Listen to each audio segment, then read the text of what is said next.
আল্লাহ রাব্বুল আলামিন হযরত আদম আলাইহিস সালামকে সৃষ্টি করে ফেরেশতাগণকে আদেশ দিলেন তাকে যেন সর্বশ্রেষ্ঠ বেহেশত জান্নাতুল ফিরদাউসে বসবাসের ব্যবস্থা করে দেয়া হয়।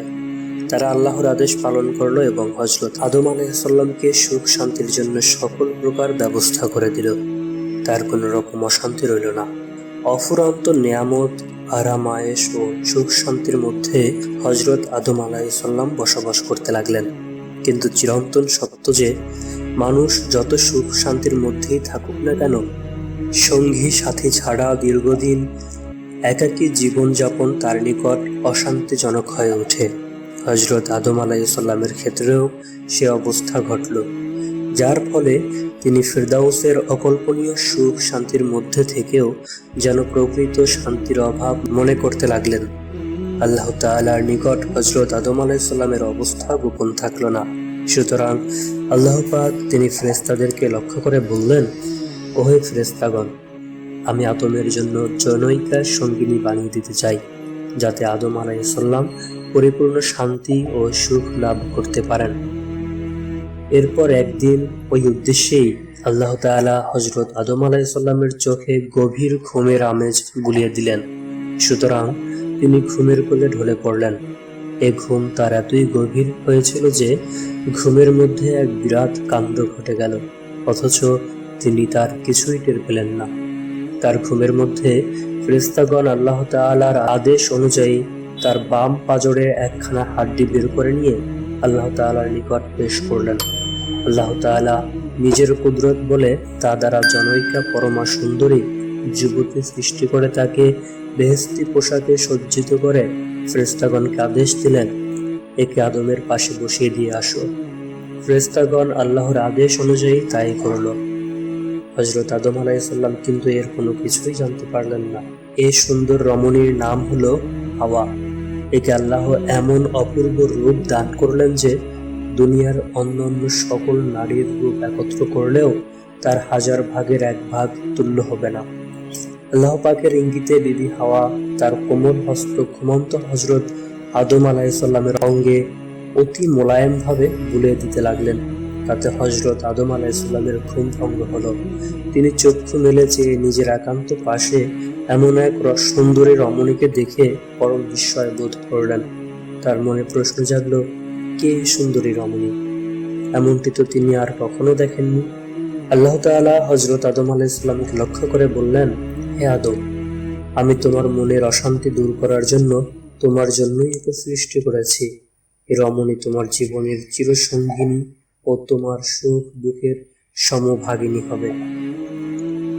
আল্লাহ পাকের সৃষ্টির রহস্যের নিগড় কারণে ও বিবি হাওয়ার অপূর্ব সৌন্দর্যে হযরত আদম আলাইহিস সালাম ইতিমধ্যেই বিবি হাওয়ার প্রতি অত্যাধিক প্রণয়াসক্ত হয়ে পড়েছিলেন এবং তারই প্রভাবে তিনি নিজের হাত বাড়িয়ে বিবি হাওয়াকে নিজের দিকে আকর্ষণ করতে উদ্যত হলেন। অমনি সাথে সাথে আল্লাহর তরফ হতে সতর্ক বাণী উচ্চারিত হলো, বিরত থাকো আদম, বিবাহের পূর্বে তুমি হাওয়াকে স্পর্শ করো না। আল্লাহ পাকের বাণী শুনে হযরত আদম আলাইহিস সালাম বললেন, হে মাবুদ, তবে আপনি তার সাথে আমার বিবাহ করিয়ে দিন। এরপর স্বয়ং আল্লাহ তাআলা হযরত আদম আলাইহিস সালামের সাথে বিবি হাওয়ার বিবাহ করিয়ে দিলেন। এই বিবাহ অনুষ্ঠানে 7 তবক জমিন ও 7 তবক আসমানের সকল ফেরেশতা বেহেশতের তুয়া বৃক্ষের তলে জামায়াত হয়ে আনন্দ উৎসবে লিপ্ত হয়েছিল। বিবাহের খুতবা স্বয়ং আল্লাহ তাআলাই পাঠ করেছিলেন। এই খুতবাতে তিনি নিজের বুজুর্গি, কুদরত ও অসীম ক্ষমতার কথা উল্লেখ করে তার সৃষ্টির রহস্য এবং বিশেষত সৃষ্টির পৃথিবীর মূল উসিলা হযরত মুহাম্মদ সাল্লাল্লাহু আলাইহি সাল্লামের বিষয় বর্ণনা করলেন। এভাবে খুতবা পাঠ এবং আকদ সমাপ্ত হবার সাথে সাথে সকল ফেরেশতা পরম আনন্দে নবদুল খানের মাথায় অমূল্য বেহেশতি উপহার রাজি ছড়ে মারতে লাগলেন।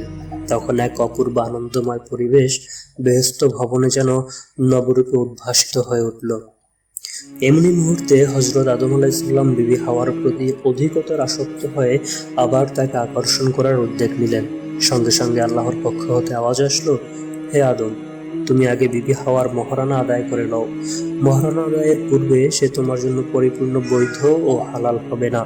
এ কথা শুনে হযরত আদম আলাইহিস সালাম বললেন, হে মাবুদ, সকল বস্তুর মালিকই তো তুমি, সারা জাহান তোমারই মালিকানাধীন। আমার তো কোনো কিছুই নেই, আমি কি দিয়ে তার মহারানা আদায় করব? তখন আল্লাহ তাআলা ইরশাদ করলেন, হে আদম, তুমি 10 বার দুরূদ শরীফ পাঠ করে আমার প্রিয় হাবিব মুহাম্মদ সাল্লাল্লাহু আলাইহি সাল্লামের উপর বকশিশ করো, তাতেই তোমার মহারানা আদায় হয়ে যাবে। তখন এ বাণী হযরত আদম আলাইহিস সালামের মনে একটি প্রশ্ন জাগলো যে, যার উপরে আমার প্রতি দুরূদ পাঠ করার আদেশ হলো, তার পরিচয়ও আমি জানি না, তবে কি সে আমার বংশধরদের মধ্যে কোনো ব্যক্তি নাকি?